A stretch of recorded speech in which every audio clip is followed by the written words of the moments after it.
యుద్ధం కారణంగా ప్రపంచవ్యాప్తంగా వచ్చిన విపత్కర పరిస్థితులలో మరీ ముఖ్యంగా భారతదేశంలో ఆర్థిక మాంద్యం భవిష్యత్తులో పెద్ద ఎత్తున వస్తుంది అన్న ప్రమాదకరమైన సూచనను ప్రధాని నరేంద్ర మోడీ గారు పెద్ద ఎత్తున ప్రచారం చేస్తూ ప్రజలకు, అధికారులకు, రాజకీయ నాయకులకు, మంత్రులకు, ముఖ్యమంత్రులకు అందరికీ కూడా దిశానిర్దేశం ఇవ్వటం జరిగింది.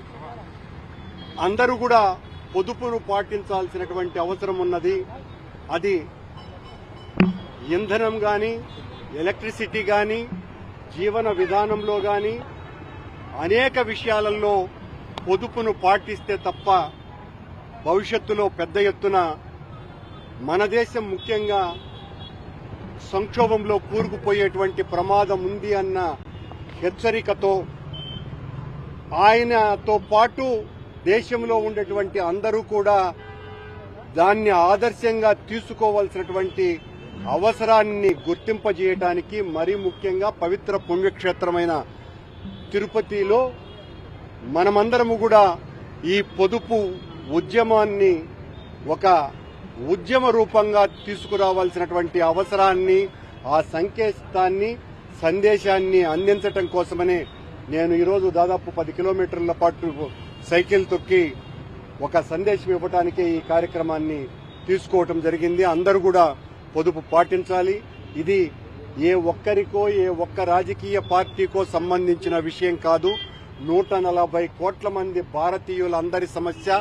వాళ్ళందరికీ కూడా పెద్ద ఎత్తున ఇబ్బందులకు గురి కాకుండా మనమే స్వీయ నియంత్రణను పాటిస్తూ, ఇది అధికారంలో ఉన్న వాళ్ళు మదమెక్కి మాట్లాడేటువంటి మాటలు కాకుండా, ఆచరణలో చూపించకుండా మేము మా కాన్వాయ్ని తగ్గించుకున్నాం అని కాన్వాయ్ని తగ్గించుకున్నంత మాత్రాన పొదుపును పాటించినట్టు కాదు.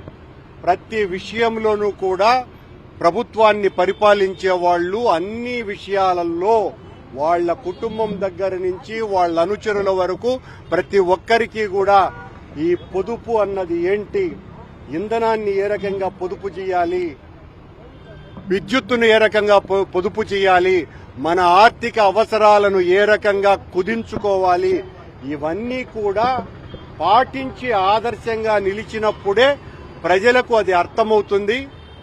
కానీ వైఎస్ఆర్ కాంగ్రెస్ పార్టీ ముందుగానే దీనికి స్పందించి ఈ రకమైనటువంటి కార్యక్రమం ద్వారా ప్రజలకు ఒక సందేశాన్ని ఇచ్చేటువంటి బాధ్యతను తీసుకున్నది.